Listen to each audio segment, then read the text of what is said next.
Retrouvez Smart Bourse avec eToro, leader mondial des plateformes de trading social.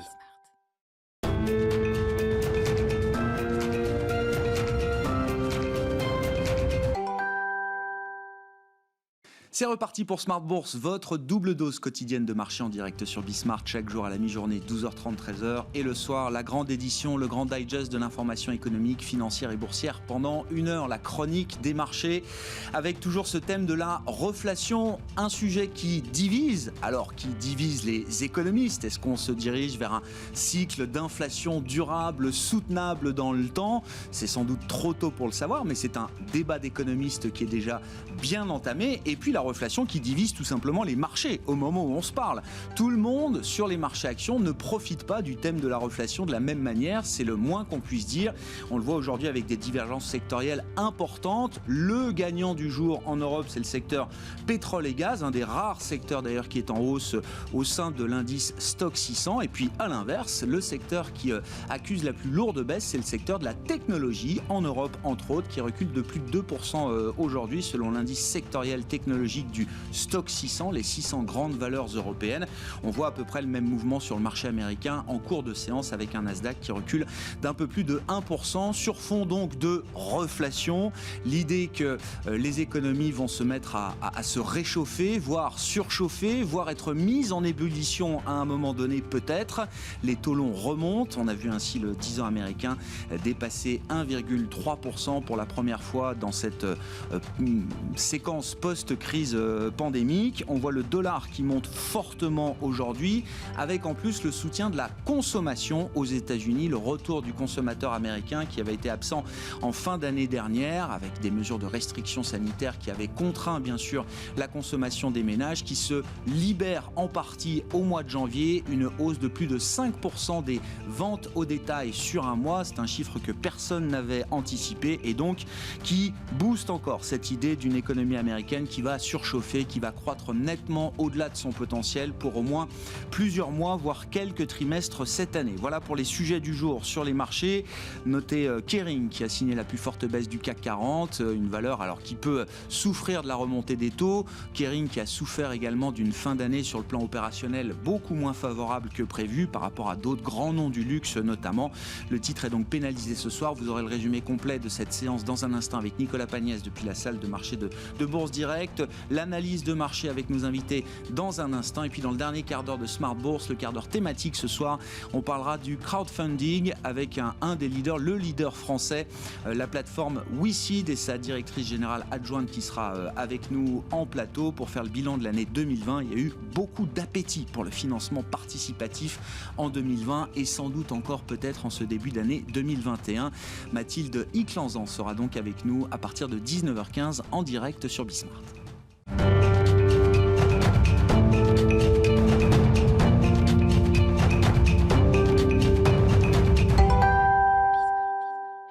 Mais d'abord, tendance mon ami, les infos clés du jour sur les marchés après la clôture en Europe. C'est avec Nicolas Pagnès chaque soir depuis la salle de marché de Bourse Direct.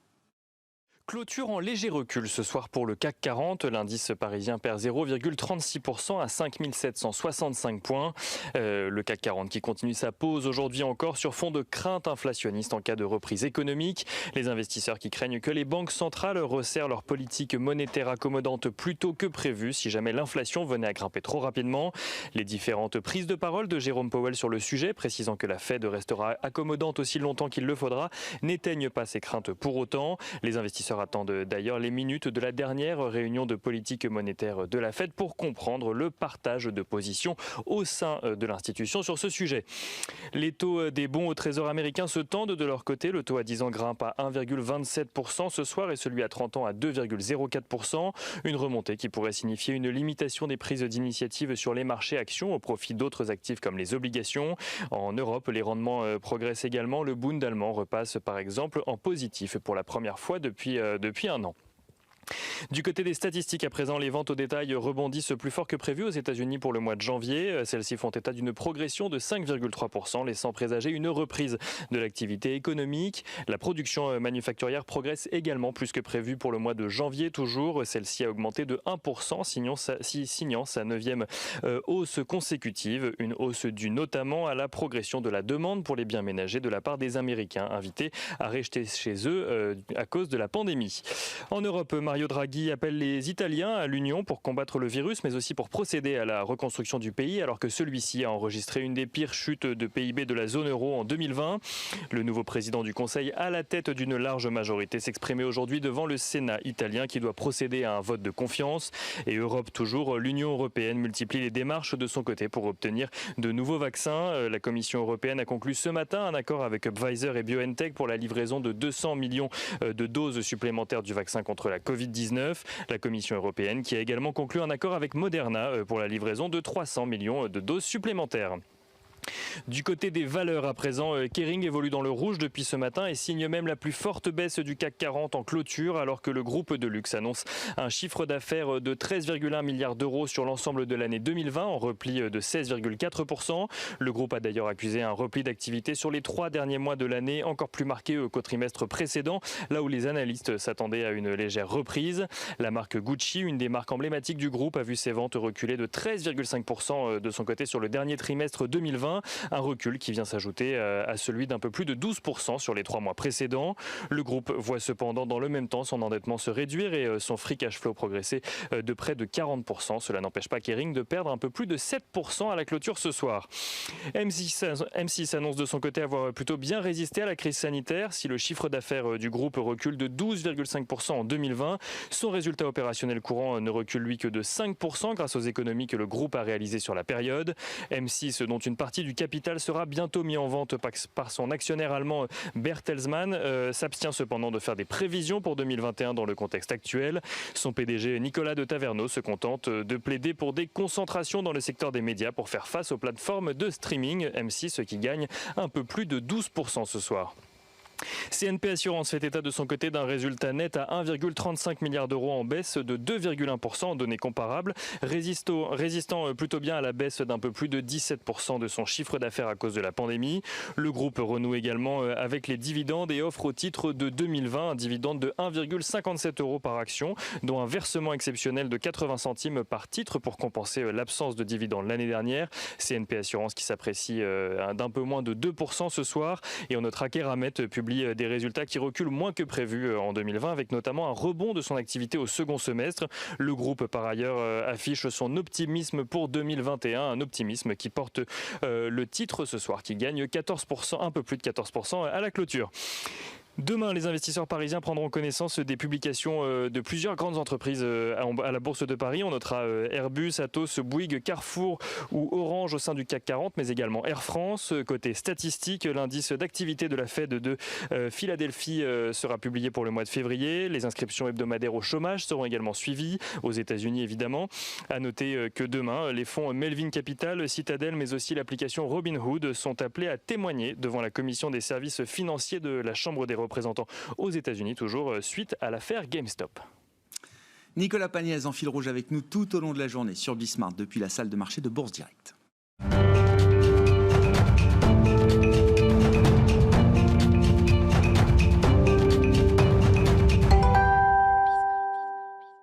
Deux invités avec nous ce soir pour décrypter les mouvements de la planète marché. Étienne de Marsac nous accompagne, le responsable de la gestion multi-asset de Sony Asset Management. Bonsoir et bienvenue Étienne. Bonsoir Grégoire. Et Alexandre Baradez à nos côtés également. Bonsoir Alexandre. Bonsoir. Merci d'être là. Vous êtes chef analyste chez IG. Le thème de la reflation. Alors il y a le débat des économistes, mais je veux qu'on s'intéresse au marché avant tout.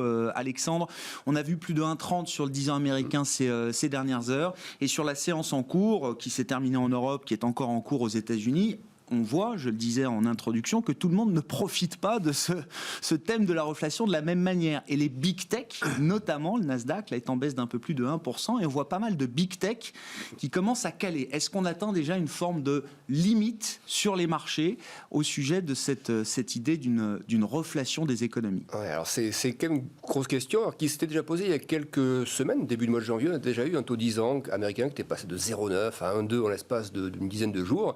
Et déjà, on a vu que les techs avaient commencé à stagner un petit peu. Et puis c'était reparti. Et puis là, à nouveau, poussé du taux 10 ans, mais surtout avec en parallèle une remontée des taux réels. C'est ça qu'il faut aussi regarder. C'est-à-dire que le taux réel, c'est le taux moins l'inflation. Et si le taux se redresse, eh bien on sait qu'il y a un secteur qui a particulièrement bénéficié des taux bas, c'est le secteur tech, valeur refuge pendant la crise Covid. Et puis ensuite, le fameux effet TINA qui s'est pleinement exprimé sur les valeurs technologiques. Et donc, il est assez logique de voir finalement quand le marché commence à avoir des anticipations d'inflation qui se durcissent un petit peu. C'est pas dramatique. Je pense pas qu'on pense déjà à une surchauffe de l'économie dans 3 mois. Mais on a quand même l'impression que le marché met un petit peu je dis pas en doute, mais un petit peu en suspens quand même les propos de Jérôme Powell sur cette. Il a été hyper accommodant mercredi dernier, donc à la même heure il s'est exprimé. On a senti un Jérôme Powell hyper défensif. Évidemment, c'est la question de l'emploi, ce qui est légitime, mais sur d'autres questions. Tout pour l'emploi. Voilà, tout pour l'emploi. Et donc, ça coûtera ce que ça coûtera. Et en gros, il n'y a aucune raison d'imaginer, de penser, pour reprendre ces termes, à ralentir l'actif avant la fin de l'année, quoi. Et à côté de ça, vous avez d'autres membres du FOMC qui ne sont pas forcément des votants ou autres, mais qui, eux, s'expriment de manière peut-être un peu plus libérée et qui, eux, disent on attend un fort rebond de l'économie dès le deuxième trimestre, pas au second semestre, dès le deuxième trimestre. Et donc, eux viennent un petit peu perturber le message du chef. Alors, est-ce que c'est une manière, peut-être aussi assez orchestrée, d'un côté good cop et bad cop, pour envoyer un message au marché, pour ne pas dire oui, on va devoir ralentir, parce que le marché ferait moins 5, moins 10 assez vite, je pense.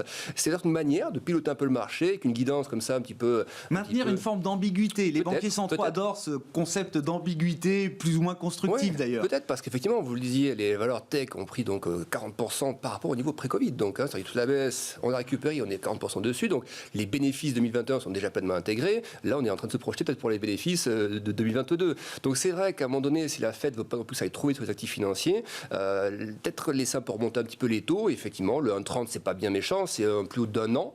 Mais pour donner la perspective de ces mouvements de taux, on était début d'année 2020, donc avant la crise, le coronavirus n'existait pas, ou à peine. On était à 1,90 sur les taux 10 ans américains. On est tombé à 0,50 au cours du mois d'août, je crois, le point bas. Et donc, il y a une première phase de remontée jusqu'à 0,9, et puis ensuite une réaccélération à la hausse qui nous mène jusqu'à 1,30, effectivement, ces dernières heures. Et qui est assez synchronisé ce qu'on voit en Europe aussi sur les économies principales. Alors, on le voit quand même sur le graphique, parce que la question c'est, est-ce que l'Europe peut profiter aussi du mouvement de la reflation? Pour l'instant, on voit plutôt un écart de taux qui s'agrandit entre les taux américains et les taux européens. Qui est assez en ligne avec ce qu'on voit des anticipations d'inflation. Les anticipations d'inflation 5 ans dans 5 ans, elles sont à 2,40 aux États-Unis, elles sont à 1,40 en zone euro, donc ça justifie à peu près ce qu'on voit là. Mais les banquiers en profitent quand même. Regardez depuis le début de l'année les 3 gros secteurs qui performent. Vous avez les ressources de base, vous avez les techs évidemment, et puis vous avez les bancaires. Donc voilà. Mais ce qui est marrant, c'est de voir que les bancaires et les techs performent quand même dans le trio de tête. Voilà. Donc est-ce que là on assiste effectivement à un début de peut-être un petit plafonnement pour la partie tech? C'est à surveiller. Tant qu'on n'enfonce pas des zones de prix, des moyennes de prix, ce genre de choses, il n'y a pas de grand risque. Mais là, au moment où on se parle, le Nasdaq est venu chercher justement un petit support intéressant. Donc, il faut voir si le support tient. Voilà, le 13006 sur le Nasdaq 100, c'est une zone technique assez intéressante pour les chartistes. Donc, c'est un peu le point de passage. On va voir si ça tient ou pas. Si ça passe en dessous, ça peut effectivement vouloir dire que pendant quelques jours, semaines, on peut commencer à avoir une phase un peu consolidante qui se met en place. Étienne, sur le thème de la reflation, alors il y a un mot de la macro, et puis en tant qu'investisseur, comment vous profiter de ce thème de la reflation, puisque votre fonds Global Macro performe très très bien depuis 1 an et plus maintenant. Vous nous direz comment vous jouez ce thème de la reflation, mais sur la partie macro, on est convaincu effectivement qu'on va avoir une surchauffe de l'économie américaine, au moins pour plusieurs mois, voire quelques trimestres. On a vu la publication des ventes au détail aujourd'hui, donc un baromètre important de la consommation aux États-Unis, et un rebond beaucoup plus spectaculaire que tout ce que les économistes pouvaient prévoir. Les pauvres, c'est très compliqué de prévoir aujourd'hui ce qui va se passer sur le front de l'économie, et notamment sur le front de la consommation. Mais comment on explique là ce rebond de plus de 5% des ventes au détail aux États-Unis pour le mois de janvier ? Le US Animal Spirit n'est pas mort, bien au contraire, il a été dopé par les programmes de soutien, d'accompagnement, les plans d'accompagnement du chômage qui, notamment en moyenne aux États-Unis, ont permis aux chômeurs d'avoir un revenu supérieur à celui qu'ils auraient perdu. Donc, au fur et à mesure que l'économie se rouvre, et en fait, on voit bien que, hormis peut-être New York, on est en plein déconfinement progressif, il est normal que cette économie sous pression, ce Consumer Animal Spirit qui était sous pression, consomme de nouveau dans des activités qui peuvent être liées à la restauration, au tourisme ou à l'hôtellerie de manière progressive. Mais il y a un effet quand même assez impulsif qui explique notamment les chiffres de retail sales que l'on vient d'avoir et qui pourraient durer au fur et à mesure que les Américains et les Européens sont vaccinés et retrouvent un petit peu, moi, ce que j'appelle la normalisation du quotidien et qui est un thème qu'on a mis en place assez tôt, en fait, dès le mois de juillet, probablement un peu tôt. Mais il n'y avait même pas les vaccins encore. Oui, il n'y avait pas les vaccins. Pas encore. On imaginait les vaccins, mais on n'avait pas encore les annonces et les évidences autour de l'efficacité des vaccins. Et alors ça, c'est une des raisons pour lesquelles le fonds il fonctionne bien, parce que nous, dans notre process d'investissement, on met en cause ce type de biais cognitif. C'est-à-dire, les vaccins ne sortiront peut-être jamais, et si jamais ils sortent, c'est en 2021-2022. Moi, je me suis intéressé à ce sujet en 2020, dès l'été, et j'ai eu la chance, en fait, d'écouter une conférence de presse de Stéphane Bancel chez Moderna, qui disait, devant ses anciens élèves de l'école centrale, ou ses anciens collègues, qui disaient, non, mais en fait, le marché ne s'intéresse pas assez à nous. Les vaccins, on va les sortir, ils sont prêts. Vous allez voir, les résultats sont spectaculaires. On aura l'autorisation de commercialisation en urgence par les États-Unis en décembre. Il nous manque plus qu'une vingtaine de milliers de personnes à sonder. Donc, vous inquiétez pas, ça vient. Et ça vient d'autant mieux qu'on n'est pas les seuls à utiliser cette technologie de l'ARN messenger.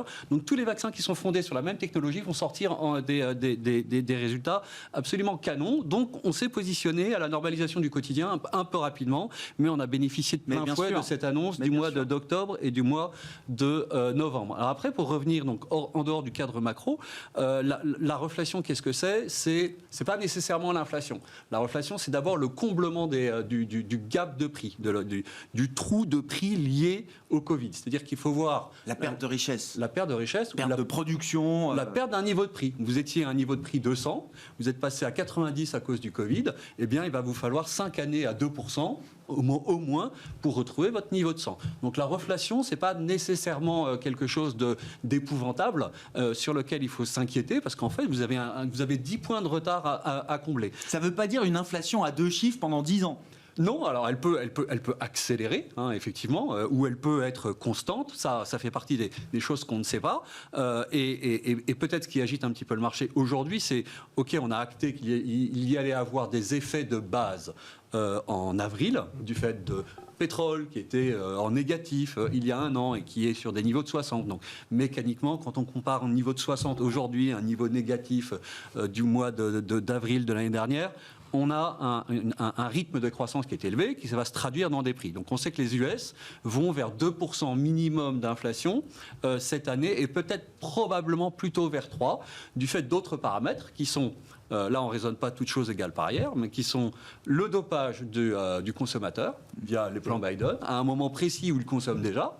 Donc, est-ce que c'est raisonnable de le surexciter comme ça, ou de le titiller comme ça, et à un moment où l'offre continue à être contrainte. Et quelle offre ? Eh bien, si vous regardez des indicateurs comme le Baltic Dry Index, donc le coût du fret à l'étranger, lui, il est en hausse, parce que schématiquement, on n'a pas assez de containers, les chaînes de valeur ajoutée ne sont pas fluides, donc consommation dopée, offre contrainte, égale reflation qui pourrait déraper en inflation. Vous posiez la question, est-ce que c'est le moment pour les marchés de s'inquiéter ? Non, je n'ai pas posé encore la question, mais la question c'est oui, la question c'est effectivement, est-ce qu'on est déjà dans des niveaux d'euphorie, de complaisance ? Parce que vous dites, on sait que l'inflation va remonter, on sait que l'économie américaine va être en surchauffe, dopée en plus par de nouveaux chèques et un stimulus budgétaire sans commune mesure. Est-ce que tout est déjà dans les prix, justement, de ce point de vue-là, Alors, Étienne? Tout ne l'était pas. Avec la remontée des taux qu'on a eue récemment, on commence quand même, je pense, à correctement anticiper ce phénomène d'inflation. Il y a un truc qu'on regarde quand on est investisseur qui s'appelle les points morts d'inflation, donc l'inflation anticipée dans les obligations. Ces points morts d'inflation se situent à 10 ans autour de 2% tous les ans, légèrement plus. Donc ça commence à être dans les prix. Mais moi, il me semble, ce qui perturbe les marchés, c'est premièrement un peu cette cacophonie entre banquiers centraux, entre Blanchard qui répond à Yellen, est-ce que l'économie va être on fire ou pas? Les keynésiens qui s'entre-déchirent. Exactement. Est-ce que Keynes revient alors qu'on n'a jamais réussi en fait à mettre en application tellement sa théorie économique? Est-ce que Keynes va avoir raison de cet univers de déflation ou pas? Et on a donc en face d'Olivier Blanchard, donc économiste du FMI, français, tout à fait respectable, Yellen, qui s'impose de plus en plus comme à la fois la responsable de la politique monétaire américaine et la responsable du Trésor. Moi, je trouve ça toujours exceptionnel. C'est-à-dire que vous avez une fusion du Trésor américain et de la Fed sous l'égide de Yellen, qui parle de politique monétaire et répond à Olivier Blanchard, d'ailleurs. Nous avons les moyens de monter les taux. On a envie de dire à Yellen, vous n'êtes plus à la tête de la Fed. Ça sera laissé peut-être M. Powell le faire. Mais nous avons les moyens de lutter contre la hausse des taux. Et en fait, le retour de l'inflation. Exactement. Vous dites. Oui, contre l'inflation et éventuellement la hausse des taux. La Fed est programmée naturellement pour gérer l'inflation. Même si ce n'était pas le combat des dernières années, elle sait encore faire. Elle n'a pas complètement oublié. Elle n'a pas oublié. Elle se force à ne pas y songer, mais elle n'a pas complètement oublié. Et effectivement, ce dont vous parlez est très intéressant, c'est le cadre académique, il a changé. C'est-à-dire qu'on est passé de lutte contre l'inflation à on favorise l'inflation et le chômage à tout prix. Donc on est dans un nouveau cadre, une nouvelle ère, un nouvel environnement. Donc ça, c'est un peu perturbant pour un investisseur parce qu'on n'a pas les détails de ce cadre. Pendant combien de temps on va supporter une inflation au-dessus de 2, 3 ? Y a-t-il un niveau à partir duquel on monte les taux ? Tout ça, on ne sait pas. Et donc, ça nous terrorise un peu. Vous le disiez, Alexandre, il y a un peu de cacophonie ou d'ambiguïté volontaire aujourd'hui dans le discours des banquiers centraux et principalement du côté de la Fed, qui nous intéresse sur le sujet de la reflation. Les minutes vont être publiées tout à l'heure. Est-ce que c'est l'occasion de clarifier peut-être une position ? Est-ce que la Fed a encore du temps peut-être pour sortir du bois, entre guillemets, et venir, calmer peut-être une situation de marché qui pourrait commencer à déraper. Ouais. On n'imagine pas que le discours se resserre maintenant parce que c'est ça qui est assez perturbant d'ailleurs, c'est que les actifs financiers n'arrêtent pas de grimper et on voit que le double mandat de la Fed, il semble tellement loin, hors d'atteinte, quand il y a encore 10 millions d'Américains qui n'ont pas retrouvé le chemin du travail, ça fait partie d'un des deux mandats avec l'inflation. Donc on a bien entendu aussi Powell dire que même si le mandat sur l'emploi était satisfait, on laisserait l'inflation partir effectivement. Mais on a quand même entendu pas mal de banquiers centraux, membres du FOMC ces derniers jours, qui explique bien qu'il y a moins de risques à laisser filer l'inflation et qu'on aura les outils pour la freiner s'il y a besoin, que d'en faire trop peu. Et c'est pareil pour Biden, il dit mieux faire trop que pas assez, et puis on aura après le temps de réfléchir à tout ça. Mais on voit qu'une partie du marché est en train de se placer là-dessus. Et puis après, il y a des patterns du passé, des configurations du passé qui ressurgissent un petit peu. C'est-à-dire que la pente des taux US, notamment le spread entre le 2 ans et le 10 ans, qui est vraiment le niveau que tout le monde regarde par rapport aux crises précédentes, on voit qu'on a une pontification qui n'est pas nouvelle, ça fait déjà plusieurs trimestres que ça se pontifie. Mais quand vous avez comme ça des chiffres qui deviennent meilleurs aux États-Unis et surtout les chiffres des contaminations. Ça, on n'en parle pas assez, mais on est à 300 000 cas le 8 janvier. On tombe dans des zones de 50 000, 60 000 cas quotidiens. Donc c'est divisé par 5, le pic 6. est derrière nous. Voilà, on peut l'affirmer aujourd'hui, modulo les variants ou de nouvelles formes formes de virus qui pourraient apparaître, mais le pic est dépassé. Et au niveau mondial. Et puis à la vitesse à laquelle ça baisse. Si on se projette à ce rythme-là encore pendant un mois, 2 mois, on peut ça baisse plus vite que ça n'a grimpé. C'est le constat qu'on dressait aussi avec un autre intervenant. Ça baisse beaucoup plus vite que la phase ascendante qu'on avait eue sur la fin d'année 2020. Le croisement des vaccins qui n'est pas aussi sur les vagues précédentes. Donc là, il y a ça qui vient ajouter aussi et puis je pense que tout le monde voit un petit peu ce qui se passe en Israël aussi. Ça, on voit bien que sur les personnes les plus âgées, alors il y a un effet du confinement, on essaie d'un peu de voir qu'est-ce qu'il est au confinement, qu'est-ce qu'il est au vaccin, mais il semble assez évident que l'effet vaccin sur les plus de 60 ans, il est assez spectaculaire, que les hospitalisations sont en chute libre. Donc tout le monde se dit, ça va arriver aux États-Unis dans quelques semaines, quelques mois. Donc effectivement, les scénarios reflationnistes vont bon train. Et ça, mais du coup, ce pattern de pontification, c'est vrai que les 2 dernières fois qu'on a vu ça à ce niveau-là, c'était post-subprime et post-crise de bulle Internet. Alors, ça fait un peu vieillot de parler de tout ça.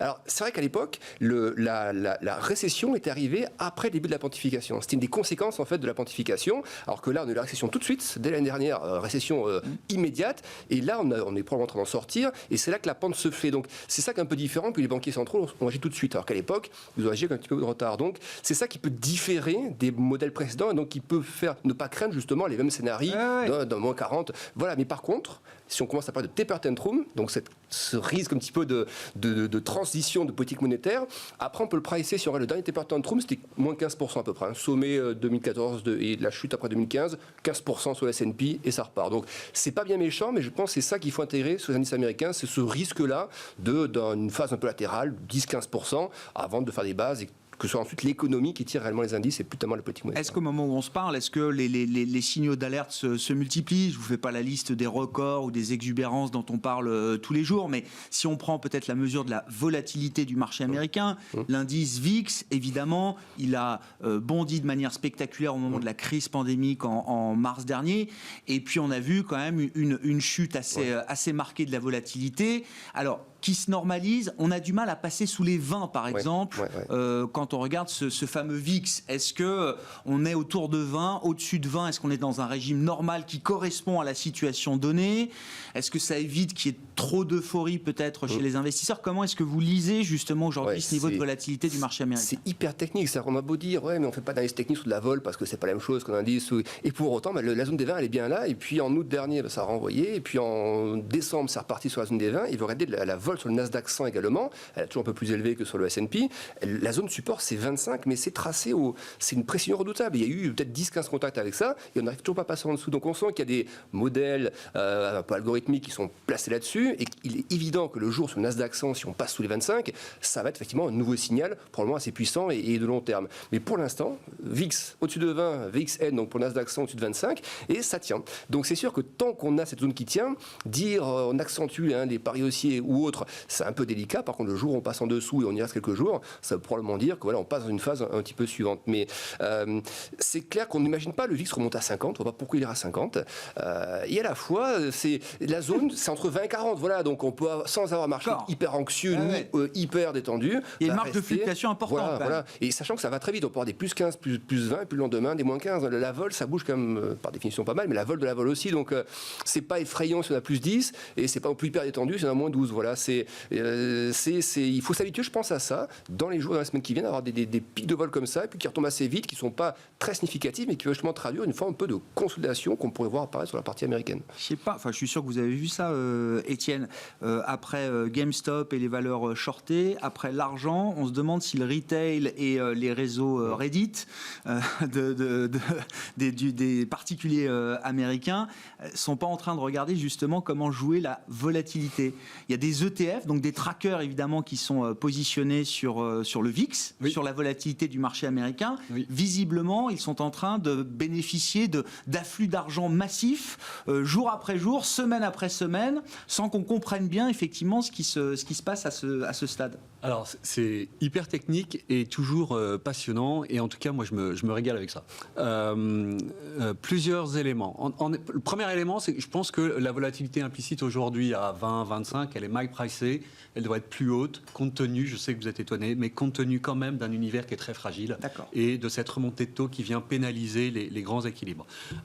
Deuxièmement, on a quand même un sujet global en termes d'allocataires, c'est qu'il n'y a plus d'actifs qui vous protègent. Si vous êtes dans un fonds action, que vous voulez le couvrir contre la baisse des actions, l'actif traditionnel de couverture, c'est les taux américains ou les taux européens. Or, il se trouve qu'ils remontent. C'est le sujet dont on parle. Donc, couvrir un fonds action avec des taux qui remontent, ça marche pas très efficient. Voilà. L'or, certains ont essayé, certains se sont brûlés les doigts. C'est pas non plus totalement décorrélé des actifs traditionnels. C'est bien sur le long terme, mais ça va pas vous aider tout de suite. Le Bitcoin, c'est complètement survolatile. C'est très bien pour jouer effectivement, pourquoi pas, la dévalorisation des monnaies, mais c'est pas non plus ça qui va vous sauver. On voit bien qu'il suffit d'un tweet d'Elon Musk pour l'emmener sur des niveaux complètement hallucinants, et ensuite après ça peut se dégonfler.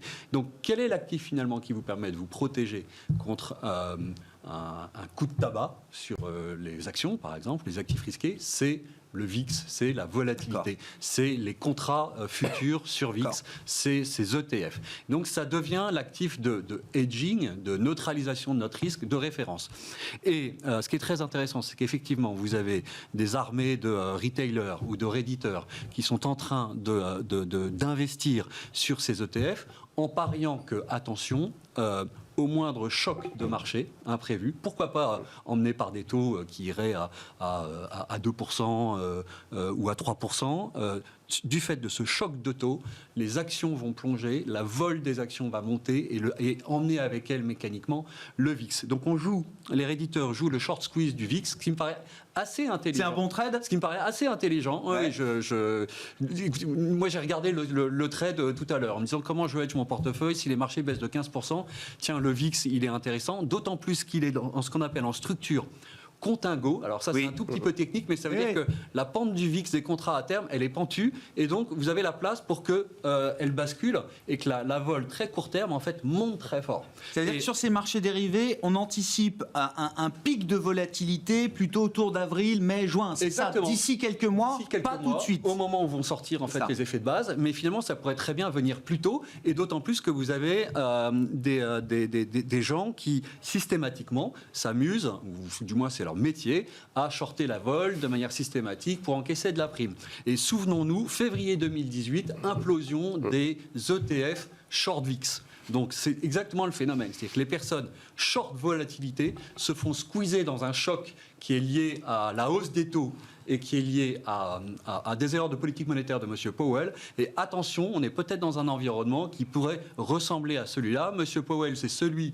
qui monte les taux beaucoup trop vite et qui les baisse ensuite en catastrophe. Attention aux erreurs de politique monétaire, puisque M. Powell est toujours aux commandes, même s'il est adossé à Yellen, qui est là pour lui dire « Cher ami, tu ne déconnes pas ce coup-ci ». Puisque ces sujets vous intéressent et que vous vous régalez, soyons encore un peu plus techniques peut-être, parce que je comprends que les particuliers jouent le marché de plus en plus à travers les produits dérivés, et notamment les calls, les options d'achat en l'occurrence, ou les puts pour ceux qui travaillent à la vente. Oui. Visiblement, ils achètent des options sur la volatilité, sur les ETF qui jouent la volatilité. Il faut que vous nous expliquiez, c'est une demande d'un auditeur que j'ai eu, il faut que vous nous expliquiez le concept de gamma squeeze. Parce que derrière ces particuliers qui achètent des options pour jouer un actif, qui se mettent en réseau, en cohorte, pour essayer de faire monter donc GameStop, l'argent, d'autres actifs peut-être demain, il y a ce concept de gamma squeeze qui semble être un des objectifs recherchés justement par ces investisseurs particuliers, dont certains sont peut-être beaucoup plus sophistiqués que ce qu'on imagine. C'est certain que derrière ces particuliers se cachent des professionnels qui maîtrisent extrêmement bien les phénomènes techniques, les flux, et qui travaillent énormément sur où se trouvent les points d'accélération, où se trouvent les shorts, qui est short de GameStop, et comment peut-on réussir à le squeezer, dans quelle proportion. Donc derrière ces particuliers, il y a des professionnels, des marchés, c'est très bien. C'est la raison pour laquelle ça marche plutôt bien. Alors, le concept de gamma squeeze, qu'est-ce que c'est ? En 2 minutes. Non, mais c'est facile. C'est le contraire d'une voiture. Si vous voulez, une voiture, ça fait du 0 à 100 en 10 secondes. Et ensuite, ça fait le 100 à 200 en 40 secondes. Une option, ça fait du 0 à 100 en 10 secondes. Et ensuite du 100 à 200 en 1 seconde. C'est-à-dire que vous avez une accélération qui est phénoménale, qui est liée à l'effet de levier. Donc je vais vous donner juste un exemple. Vous êtes acheteur d'un droit d'achat d'une action Apple qui vaut 130. Ce droit d'achat, peut-être qu'il vaut $1. Ça ne vaut pas très cher. La possibilité d'acheter dans un mois Apple à 130 quand Apple vaut 100, ça vaut $1. Je dépose des arts pour acheter une maison. Exactement. Mais je dépose que 1. Je n'utilise pas 130. J'ai le choix entre j'achète à 130 et bon, j'utilise beaucoup d'argent, ou j'achète à $1. Et ça, c'est pas beaucoup d'argent. Mais attention, si ça passe à 132, d'accord, mon 1 est devenu 2, donc j'ai doublé. Si ça passe à 133, mon 1 est devenu 3. Donc on voit bien le potentiel d'accélération. Pour passer de 1 à 3, vous avez fait 400%, quelque chose comme ça. Bon. Donc c'est ça le gamma squeeze, c'est-à-dire que la fonction de prix d'une option n'est pas linéaire. Elle est convexe et elle accélère au fur et à mesure qu'on se rapproche du strike, qui est donc le prix auquel on veut finalement acheter, donc 130 dans le cas d'Apple, une action. Alors pourquoi il y a un squeeze ? Parce que lorsque vous êtes vendeur de cette option auprès d'un particulier, et que l'option accélère, comme vous êtes vendeur, vous avez un mark-to-market qui est négatif. Vous êtes market maker, vous avez vendu cette action Apple, et vous devez vous couvrir. Et donc vous devez vous couvrir. Et donc la vitesse de couverture et le nombre d'actions que vous devez couvrir augmente au fur et à mesure que vous vous rapprochez. C'est-à-dire que si vous êtes à 1$ l'option, peut-être que vous allez couvrir 10% de la position. Mais si vous vous rapprochez de 130, il faut couvrir 100% de votre position. Et donc, être short d'une option, c'est finalement, quand vous êtes market maker, couvrir après le marché s'il monte. Et donc, vous entretenez la hausse. D'accord. Et ça, c'est joué désormais par les plateformes, comme IG peut-être, ou par Robinhood, qui vendent à leurs clients des options extrêmement courtes, un jour. Et en fait, ce qu'on appelle la convexité, c'est une fonction du temps. Donc plus le temps est court, plus la convexité est élevée. Est importante. Donc on est, si vous voulez, en face d'une structure de marché qui a changé. Donc on a dit changement de paradigme académique, etc., mais aussi en termes d'acteurs. Voilà. Alexandre, on a devant nous aujourd'hui un nouvel opérateur de marché, alors qui rassemble peut-être des millions de particuliers à travers la planète, qui n'étaient pas forcément des investisseurs actions il y a encore quelques mois, quelques années. C'est un phénomène qui est là pour durer. Ça change la donne sur les marchés d'une certaine manière. Alors, ça peut la changer parce qu'on a vu que certains fonds s'intéressaient à ce phénomène en expliquant que le bruit de marché, il a toujours existé. Auparavant, c'était les gérants qui le faisaient ou un bruit médiatique qui le faisait. Désormais, c'est les réseaux qui le font. J'ai lu que c'était un chat Bloomberg, parce que ceux qui utilisent les plateformes Bloomberg, il y a le chat Bloomberg où on discute entre nous. Et ben là, c'est un chat Bloomberg puissance 1000, quoi. Mais c'est vrai que c'est déjà, on sait que par exemple Bloomberg, qu'on parle d'eux, propose déjà sur le terminal de voir le bruit sur Twitter de certaines actions. Donc il y a une courbe comme ça, un peu comme le Google Trend, vous aviez le bruit d'une action, vous saviez si ça parlait beaucoup ou pas sur les réseaux. Donc c'est déjà intégré depuis quelques temps, mais aujourd'hui on voit que certains asset managers rentrent dans cette logique de s'intéresser à des actifs qui peuvent justement squeezer, où on peut essayer de faire une paire, c'est plutôt des hedge funds qui vont tenter ce genre de truc-là, mais ça rentre dans un mode d'appréciation, de jugement global qu'on n'avait pas encore il y a quelques mois. Donc en ça, c'est intéressant. Après, est-ce qu'on peut renouveler GameStop ? GameStop, c'est quand même un mix de beaucoup de choses. Il y a le côté affectif, une population qui trade aussi est une population de gamers.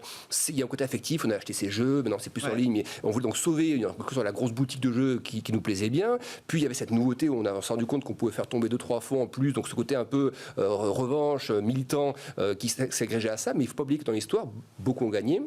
Puis beaucoup ont perdu aussi, ceux qui ont acheté à 200, 300 et autres. Certains ont gagné, beaucoup ont perdu. C'est peut-être plutôt comme ça. Donc on peut le tenter une fois, 2 fois, 3 fois. Puis au moment, si on manque un peu de troupes pour amener tout ça, parce que vous avez mis 100 000, il vous reste 10 000 à la fin, vous allez manquer un peu de carburant. Donc oui, c'est effectivement, il y a quand même pas mal de... Il faut être quand même assez averti, je suis tout à fait d'accord. Je pense qu'il y a une bonne partie aussi de ces éditeurs qui étaient des pros. Et c'est peut-être ça d'ailleurs que les régulateurs américains vont chercher à avoir. C'est est-ce que, dans les auditions qui vont avoir le demain, qu'est-ce qui est de l'ordre du particulier pur, et est-ce que certains ont joué un peu à ça ? On regardait Tesla par exemple, un cas récent, on a vu, on ne sait pas si c'est vrai ou pas, mais sur Reddit, un mois avant que Tesla achète du Bitcoin, Tesla, sur le forum, disait je bosse pour Tesla et je confirme qu'on a acheté 800-900 millions de dollars de Bitcoin. C'est même pas qu'il confirme, c'est qu'il annonce, avant que tout le monde ne le sache, c'était en fin d'année dernière, il dit ma boîte est en train d'acheter pour 800 millions de dollars de Bitcoin, on a développé un programme, on achète toutes les secondes des bouts de Bitcoin, et dès que ça baisse un peu, on achète massivement. Mais ce qui va être intéressant, c'est de voir, et certains experts juridiques sont penchés sur ce cas-là,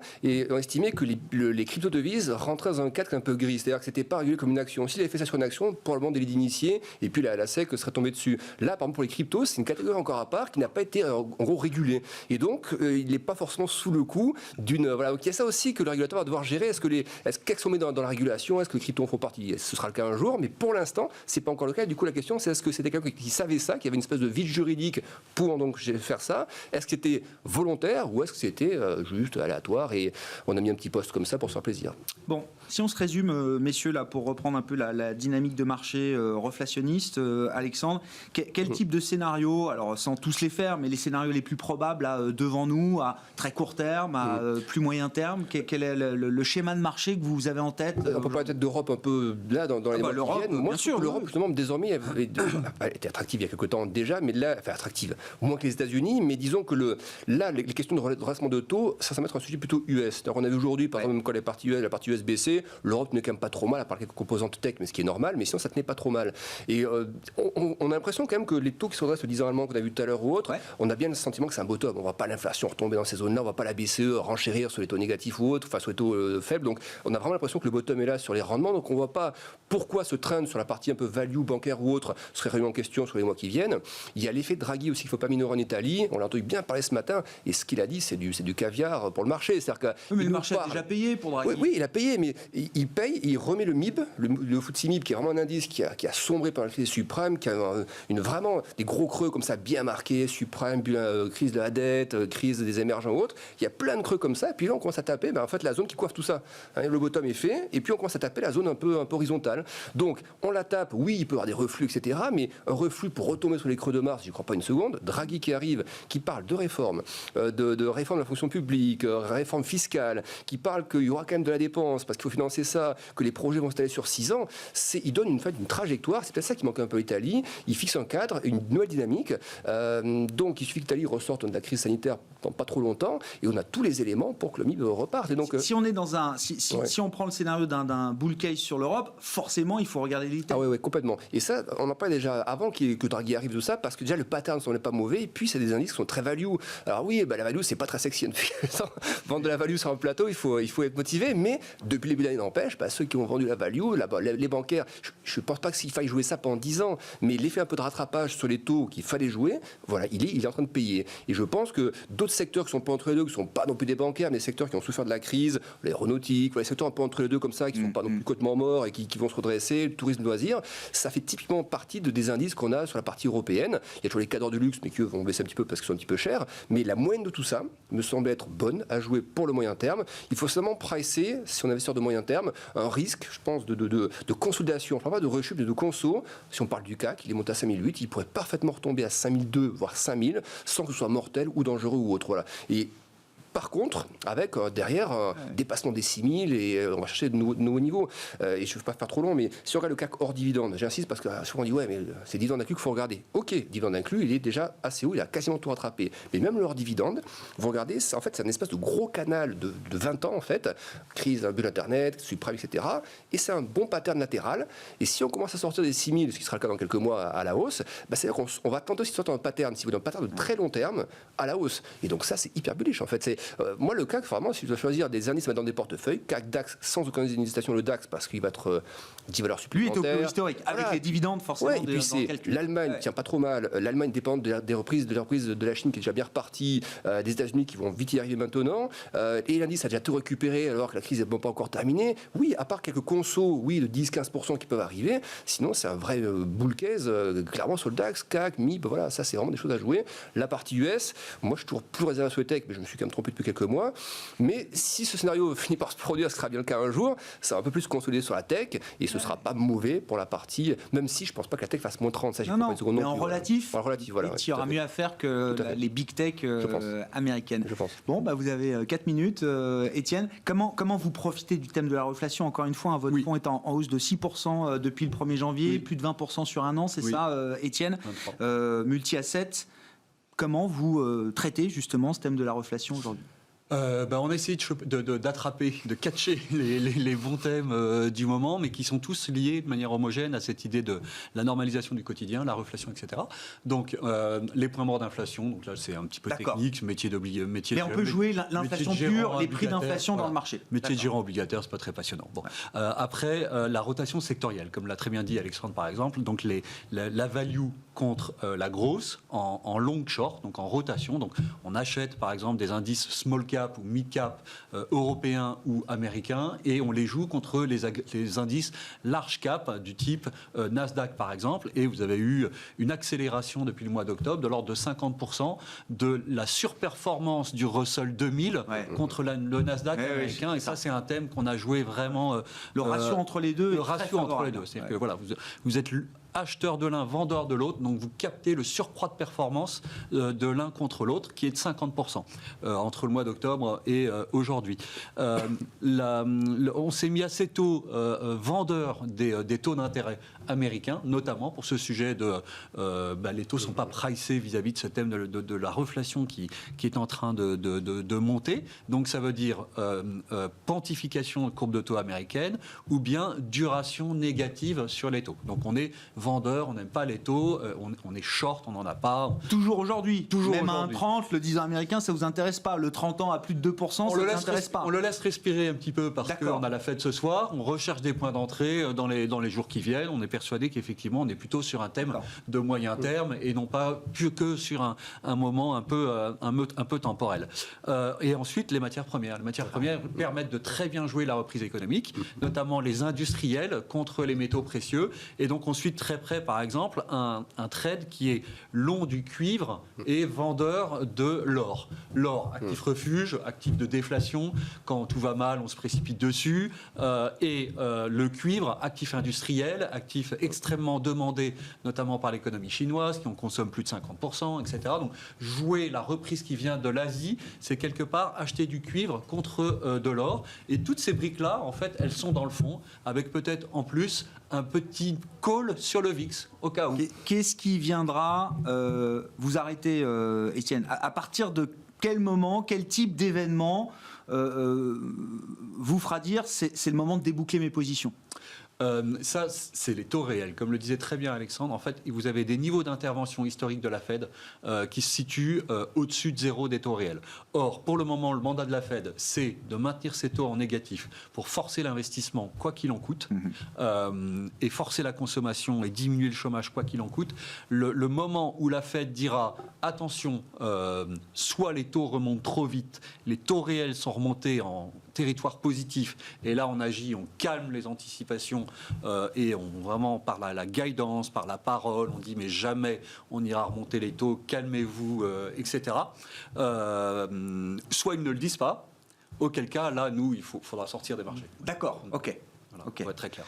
D'accord. Donc soit elle continue à être très dovish et c'est maintenir ce niveau de répression financière. C'est ça. Soit elle capitule, d'une certaine manière. Exactement. Et soit la cacophonie devient inaudible entre banquiers centraux qui veulent monter les taux immédiatement parce que risque que le génie sorte de la bouteille, ou ceux qui sont partisans d'une non-orthodoxie monétaire. Voilà. Bon, des éléments de réponse peut-être à ces questions ce soir à travers les minutes du dernier FOMC, le compte-rendu de la dernière réunion de politique monétaire de la Fed qui sera publiée ce soir. La réunion avait lieu il y a 3 semaines. Il y a toujours quelques détails peut-être à regarder dans ces minutes. Et puis les discours de banquiers centraux, évidemment, qui nous accompagnent au quotidien quasiment sur les marchés. Merci beaucoup, messieurs. Merci d'avoir été les invités de Planète Marché ce soir.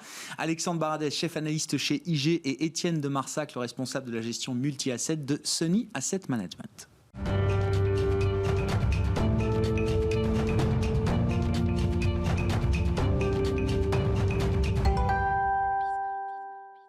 Le dernier quart d'heure de Smart Bourse, chaque soir, c'est le quart d'heure thématique, marché à thème. Le thème ce soir, c'est celui du crowdfunding. On va parler du crowdfunding avec le leader en France du financement participatif au sens large, la plateforme WeSeed, et sa directrice générale adjointe qui est à mes côtés en plateau, Mathilde Iclanzan. Bonsoir et bienvenue. Bonsoir. Merci beaucoup d'être avec nous. Un mot quand même de l'appétit qu'il y a eu pour le financement participatif en 2020. Je crois que le bilan a été officiellement fait par l'association du secteur, et c'est le cabinet Mazars, si je ne dis pas de bêtises. C'est le cabinet Mazars, voilà, c'est FPF, tout à fait. Et la FPF qui sont chargés de compiler toutes les données de l'année 2020. En un temps record, exactement. C'est une explosion du financement participatif depuis 2 ans maintenant, Mathilde. Alors même au-delà de 2 ans, même depuis 6 ans, puisque le financement participatif a été multiplié par 6, il a dépassé le milliard cette année. Donc en effet, il se place comme un investissement de tout premier plan, qui est en train vraiment de séduire, de se démocratiser. On a de plus en plus d'investisseurs qui sont intéressés par ce mode de placement et on a de plus en plus donc d'acteurs économiques qui s'y intéressent aussi de par son agilité, de par tout ce qu'il permet en fait dans des rythmes rapides de financer. Ouais, effectivement, vous l'avez dit, le chiffre clé, c'est plus d'1 milliard de collectes sur 2020. On est sur des progressions de plus de 50%, je crois, depuis plusieurs années maintenant, avec de plus en plus d'investisseurs particuliers. Oui. Des tickets moyens qui augmentent aussi, je crois, Mathilde ? Oui, des tickets moyens, des opérations qui sont aussi de plus en plus élevées. Alors, il est quand même important de préciser que dans le financement participatif et dans ce milliard, c'est plus de 50% qui sont relatifs au secteur immobilier. Ouais. Donc, c'est plus de 500 millions. C'est des opérations moyennes donc, de 900 000 euros à peu près sur l'année 2020. C'est un montant, c'est un volume qui est en train d'énormément augmenter. Et le ticket moyen, oui, augmente. En tout cas, chez WICID, nous sommes aux environs de 1 000 à 1 500 euros par ticket d'investisseur.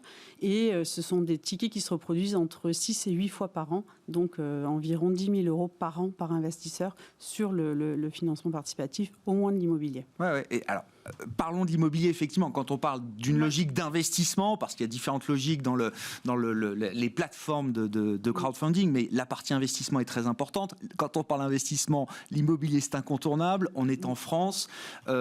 Quel est le constat que vous dressez justement sur la partie immobilière chez WICID en ce début d'année 2021, sachant que l'immobilier, alors, a été un secteur, en tout cas certains segments du marché immobilier, se retrouvent quand même aujourd'hui en grande difficulté? Oui, alors ça a été une année un petit peu inédite. Pour autant, donc les volumes ont énormément augmenté. L'année 2021 recommence de feu de Dieu. Sur la même tendance. On a eu une période en 2020 de forte stagnation, donc au deuxième trimestre. Un regain un petit peu pendant l'été et une très très forte accélération. Rien que sur le mois de janvier, là sur WICID, on a passé à peu près 40 dossiers donc, qui représentent quasiment 50% de notre année 2020. Ah oui. Donc on est très étonnés et il faut qu'on suive le rythme qui est très très très important. Quel type d'immobilier effectivement là trouve de l'appétit chez les investisseurs? Pendant longtemps, ce sont surtout les promoteurs qui ont trouvé un financement des effets de levier bancaire, puisqu'en fait on finance les fonds propres des promoteurs immobiliers. Et de plus en plus, on voit arriver les marchands de biens. Et sur WICID, en tout cas, sur l'année 2020, on a essentiellement financé la majorité des investissements qu'on a proposés étaient pour les marchands de biens. Donc, ça représente à peu près 51% du volume. Pourquoi les marchands de biens? Parce que le crowdfunding leur permet de se substituer de temps en temps à des financements bancaires, mais en plus de saisir des belles opportunités, notamment de réhabilitation, de surélévation, qui leur permettent de répondre à la transformation des modes de vie, à la transformation des villes. Ouais. Et oui, effectivement, quel type de segment d'immobilier là trouve de la place sur votre plateforme? C'est du résidentiel, du commercial, c'est de la logistique? C'est essentiellement du résidentiel aujourd'hui, puisque dans les cœurs de ville, c'est essentiellement du résidentiel. Il y a un petit peu de tertiaire, notamment dans les rez-de-chaussée. D'accord. Mais c'est vrai que tout est drainé essentiellement par le résidentiel. Oui. Dans le bilan 2020, je vois que le rendement brut annuel pour l'immobilier en financement 9,3%. Ce sont des taux qui font rêver. Net, c'est 6,5%. Avec des risques. C'est ça la question. Net, c'est 6,5%. C'est-à-dire que c'est quand même une fois et demie, 2 fois le rendement d'une SCPI, on va dire, globalement. Et j'allais dire, c'est un rendement pour l'investisseur qu'on ne retrouve peut-être que sur la partie action quand on va au bout de la logique de risque. Oui, et puis au bout de quelques années, avec une illiquidité qui est complètement. Mais je veux dire, c'est quand même un rendement qui est spectaculaire dans le monde dans lequel on vit. C'est très attractif et c'est la raison pour laquelle, notamment, et encore une fois, je parle de WICID en toute connaissance de cause, puisqu'aujourd'hui, par exemple, pour lever 1 million, 1,5 million d'euros, on va mettre 20 minutes. Donc on a une très très forte attraction de la part des investisseurs qui en demandent énormément. Et c'est vrai qu'à 9,3%, c'est quelque chose que vous ne trouvez nulle part. Donc forcément... c'est un rendement qui est soutenable. Il n'y a pas de raison, au moins, que sur l'horizon visible de 2021, ce rendement l'environnement diminue fortement. Il y a de plus en plus de plateformes qui interviennent, donc il y a une très très forte concurrence entre plateformes. Pour autant, aujourd'hui, non, on restera quand même sur des taux attractifs. Il risque d'y avoir un petit peu d'érosion liée essentiellement à deux facteurs que sont d'abord les normes environnementales qui augmentent un petit peu et qui du coup diminuent quelque peu les marges en fait des opérateurs, des promoteurs. Donc forcément, ils nous demandent un petit peu de baisser les taux, donc on va être obligé forcément de s'adapter, sans compter la concurrence entre les plateformes. Et puis la deuxième raison, c'est qu'on est en train pour pouvoir passer un peu ce cap en termes d'investisseurs, de chercher des solutions pour démocratiser de plus en plus le crowdfunding. Et donc on est en train, entre plateformes, de créer un fonds de garantie qui viendra garantir le capital, donc permettre à des investisseurs qui sont peut-être moins friands vis-à-vis du risque, d'investir beaucoup plus, mais du coup ça va forcément avoir des impacts. Ça se paiera. Exactement. Donc 9,3, c'est quoi? C'est peut-être un pic qui a été atteint en termes de rendement, vous Oui, comme on ça, ne va Mathilde? pas énormément diminuer, mais on perdra certainement un point ou deux dans les prochaines années. Mais pour autant, comparé aux taux qui sont proposés aujourd'hui, ça reste très attractif.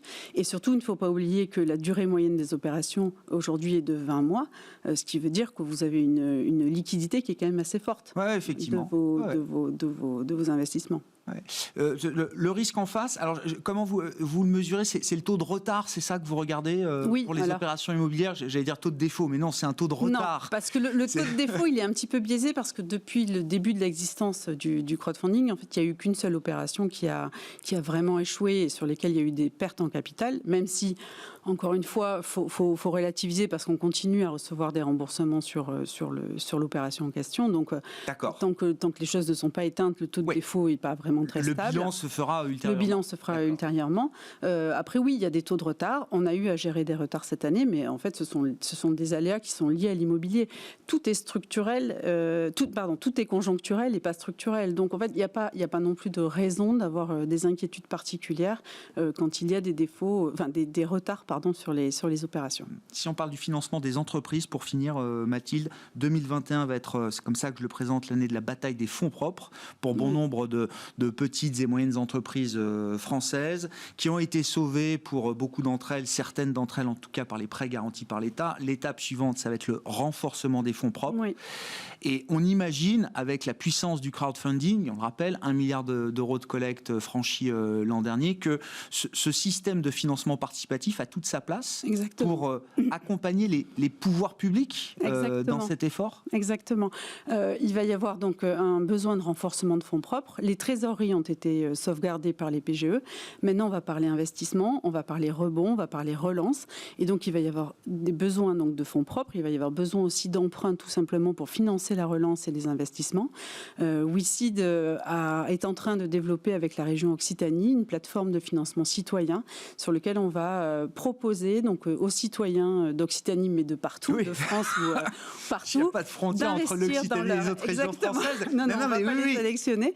Et d'investir dans les sociétés qui les touchent, qui sont locales et qui répondent à la proximité et les actifs tangibles, en fait, dans les entreprises qui sont à côté de chez eux. Et donc, c'est pour nous quelque chose d'important. Et on revient en plus dans l'histoire et dans l'ADN de WeSeed lors de sa création. Ouais. Alors, Occitanie, parce que je crois que vous êtes basé à Toulouse, je ne dis pas de bêtises, donc c'est la région est une entreprise toulousaine. Mais c'est une première là, ce qui se passe entre vous et la région Occitanie.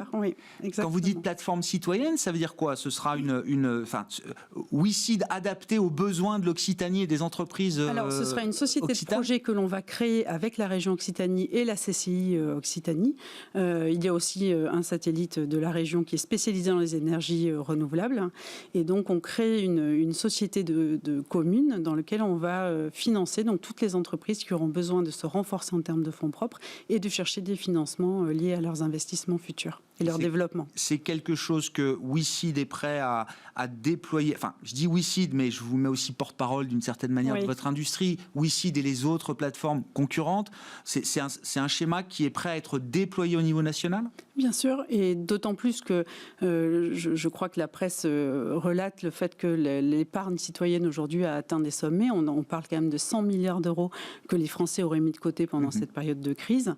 Et donc, elle a toute sa place et le crowdfunding a vraiment toute sa place pour financer cette relance et accompagner aujourd'hui les acteurs publics dans cette démarche. Merci beaucoup Mathilde Iclanzan d'être venue nous voir pour nous apporter donc ces éléments de remise en perspective de ce qu'est aujourd'hui le crowdfunding en France. Donc une année record en 2020, l'immobilier et l'étape du rebond pour les entreprises, financer le rebond des entreprises avec ce premier dispositif qui est en train de voir le jour entre WICID et la région Occitanie. Mathilde Iclanzan était avec nous dans le quart d'heure thématique de Smart Bourse ce soir, directrice générale adjointe de WICID.